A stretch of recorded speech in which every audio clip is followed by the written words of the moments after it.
Imagine this. You meet someone for the first time. Maybe it's a woman you find intriguing. She's smart, she's confident. She's got that spark in her eyes that makes you want to know more. You talk for a few minutes. It's pleasant, it's polite. And then she walks away. 2 days later, she can't even remember your name. Now, imagine a different scene. You meet that same woman, but this time something is different. Within minutes, she's leaning in a little closer. Her eyes light up. She's telling you things she doesn't usually share with strangers. She's laughing, not just politely, but with a kind of laughter that comes from somewhere deep. Hours later, she's replaying pieces of the conversation in her mind. Days later, she's telling her friends about this guy she met. And weeks later, if your name comes up, she remembers exactly how she felt when she was talking to you. The difference between those two moments isn't luck. It's not that one guy was born with better genetics or a magic charm. The difference is in the questions. Because here's the truth. Most conversations are on autopilot. People repeat the same small talk over and over, answering the same dull questions until they can't even remember who asked them. What do? Where are you from? How's your day? These questions go in one ear and out the other. Forgettable questions lead to forgettable conversations, and forgettable conversations lead to you being forgotten. But the right question asked at the right time can flip a switch in her mind. It can make her feel something she hasn't felt in months, maybe years. It can pull her out of her comfort zone, but in a way that feels exciting instead of awkward. It can open a door into her past, her dreams, her fears. And when you're the person who helped her step through that door, she won't forget you. She can't forget you. Today, I'm going to give you 6 questions that do exactly that. Questions that bypass the boring and cut straight into connection. They're not cheesy. They're not manipulative. And they're not meant to be used like a script. They're keys to emotional memory. And if you use them right, she will remember you for a very long time. My name is Adam, and this is Stoic Paradox, where we strip away the noise, the gimmicks, and the fake alpha male advice and instead get to the psychology of attraction, connection, and human behavior. I've spent years studying what makes people remember certain moments and forget others instantly. And I can tell you, it's almost never about the exact words you say. It's about how you make someone feel when you say them. Most men approach conversations like they're checking boxes, say something polite, throw in a compliment, maybe tell a story and hope she's interested. But that approach is like tossing pennies into a wishing well. There's no real weight behind it, and it's forgotten almost immediately. What actually works is emotional precision. The ability to spark curiosity, invite vulnerability, and create moments that stick in a person's mind because they were different, because they mattered, because they weren't just another recycled conversation. That's where the questions I'm about to share come in. Now, I want to be clear. These aren't gotcha questions. You're not trying to impress her with how clever you are. You're not trying to interrogate her. You're not trying to manipulate her into liking you. The power of these questions comes from authenticity. They work because they give her a space to feel seen, to feel interesting, to feel safe opening up. And when she connects that feeling to you, that's when you become unforgettable. And here's something most guys miss. When a woman remembers you, it's not always because you said something profound. It's because in that moment, you made her feel something rare. Joy, nostalgia, inspiration, even a little thrill of excitement. People don't remember facts, they remember feelings. And the fastest way to create the right feeling is by asking the right question. So today, we're going deep. I'm giving you 6 conversation-shifting questions that you can use in almost any situation. Whether you've just met her, you're on your first date, or you've known her for years but want to reignite the spark. If you use these questions with patience and genuine curiosity, you won't just have a good conversation. You'll leave an imprint, one that stays, one she'll replay in her mind long after you've walked away. Question 1. What's one moment in your life you wish you could relive? Why it works? This question taps directly into nostalgia. And nostalgia is one of the most emotionally charged states a human can experience. When someone recalls a deeply positive memory, their brain releases dopamine and oxytocin, chemicals tied to pleasure and bonding. And here's the trick. The brain starts associating those feel-good chemicals with the person they're talking to in the moment. How to use it? Don't rush. Ask it when the conversation is already flowing. Maybe after a laugh, a shared story, or a moment of connection. And when she answers, don't just let her give you the headline version. Get her to paint it for you. Ask, what made it so special for you? What do you think made that moment stand out from all the others? If you were there again right now, what would you notice first? The more sensory detail she gives, sights, sounds, smells, even tastes, the more vividly she reels it. That emotional immersion is where memory sticks. Common mistakes. Asking this too early before any rapport is built can feel intrusive. Turning it into your story right away instead of letting her stay in hers.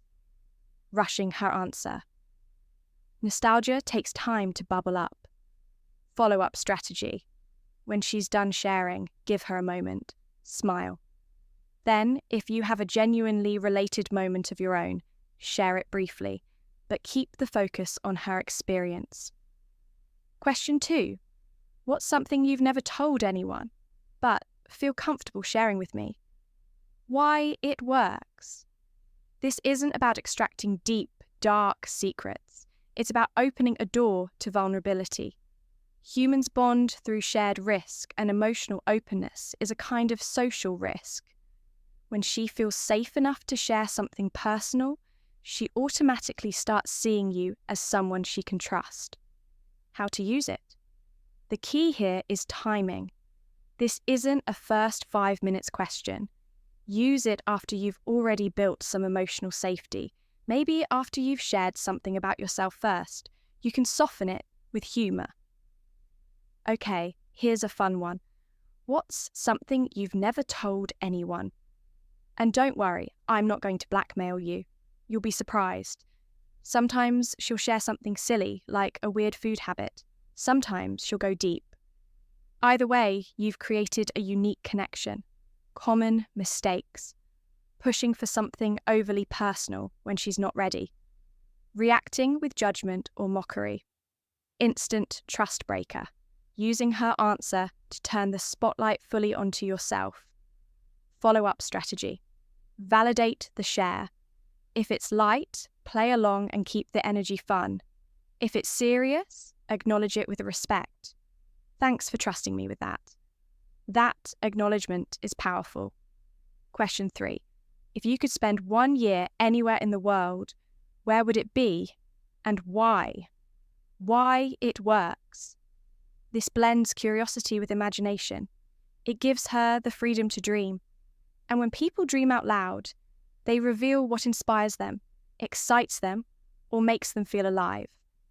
The why part is critical. It's where her personality and values come through. How to use it.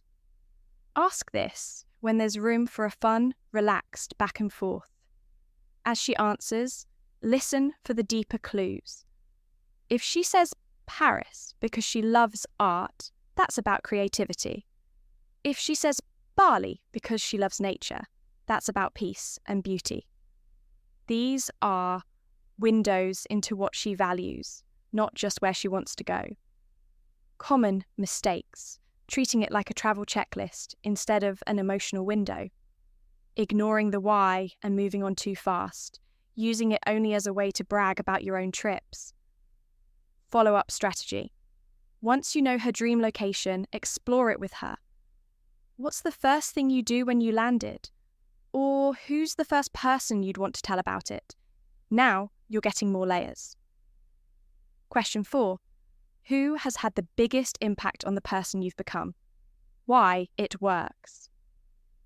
This question is a straight shot into values, influences, and formative experiences.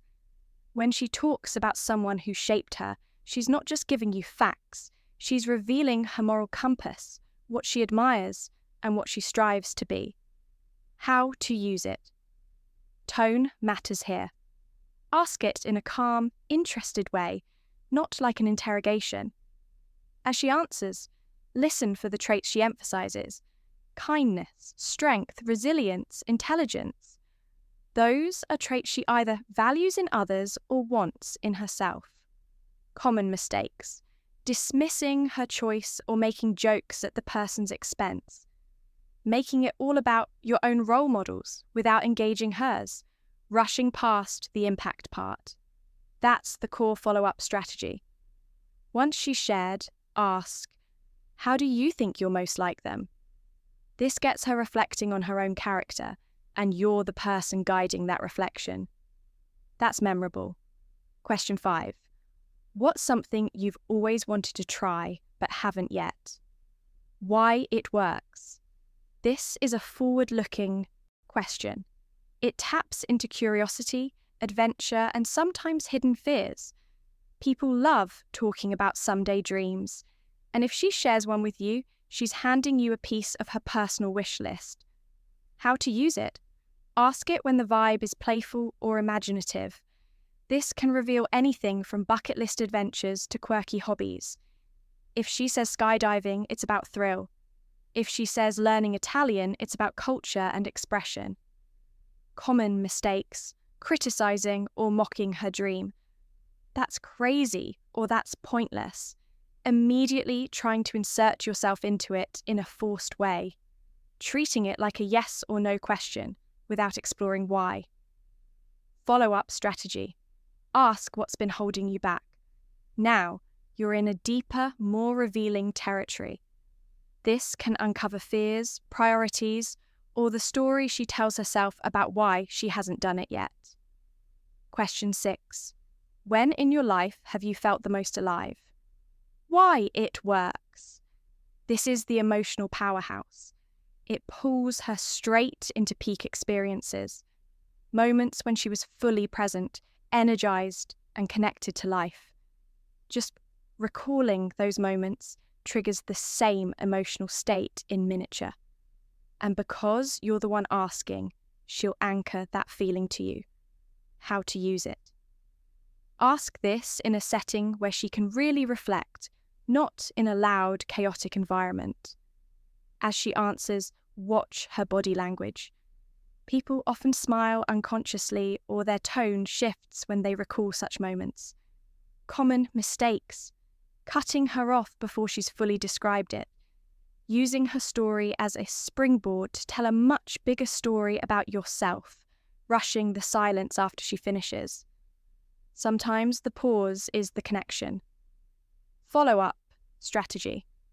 Once she's described it, ask, what do you think made that moment so powerful for you?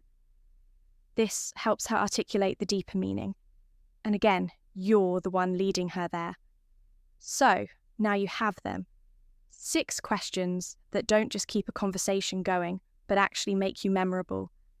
6 questions that bypass the dead zone of small talk and dive straight into the part of a person's mind where real connection lives. Here's what you need to understand. It's not the fact that you're asking these questions that makes them powerful.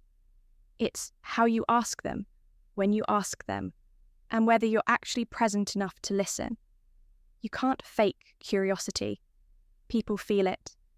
If you're just saying the words so you can tick them off a mental checklist, she'll feel that too. The point is not to perform. The point is to explore. If you start using these questions the right way, something interesting will happen. You'll notice your conversation slowing down. You'll notice her eyes lingering a little longer. You'll notice moments of silence that don't feel awkward. They feel comfortable. And that's the space where trust and attraction grow. But there's a deeper reason I'm giving you these tools. I don't want you to just become the guy she remembers.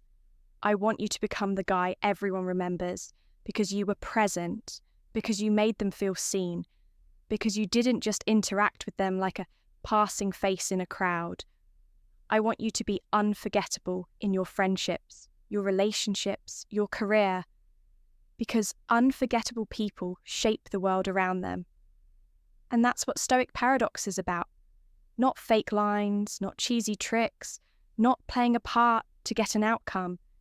It's about understanding human nature, mastering your own mindset, and building the kind of presence that naturally draws people in. Now, here's what I want you to do next. If you're watching this and one of these 6 questions sparked an idea, pick one, just one, and use it in your next conversation. Don't overthink it. Don't script it. Just wait for the right moment and ask it. Then listen. Really listen. You might be surprised at what happens. And when you try it, I want to hear about it. Drop a comment below and tell me which question you used, what her reaction was, and how it changed the vibe of the conversation. Your experience might help someone else in this community take their first step toward better connection. If this video gave you something valuable, do 2 things for me. First, hit that like button. It tells YouTube this is worth showing to more people, and it helps this community grow. Second, subscribe to Stoic Paradox and turn on notifications because I have more coming. Not just tips, but full frameworks for how to become the kind of man people are drawn to, respect, and remember. And here's a little challenge for you over the next week. See how many forgettable conversations you can transform using just these 6 questions. Make it a game. Make it your personal experiment in human psychology. And when you realize how much better life feels when you connect at this level, you'll never go back to small talk again. My name is Adam. This is Mindful Mastery. And I'll see you in the next one where we go even deeper into the art of connection, attraction, and info.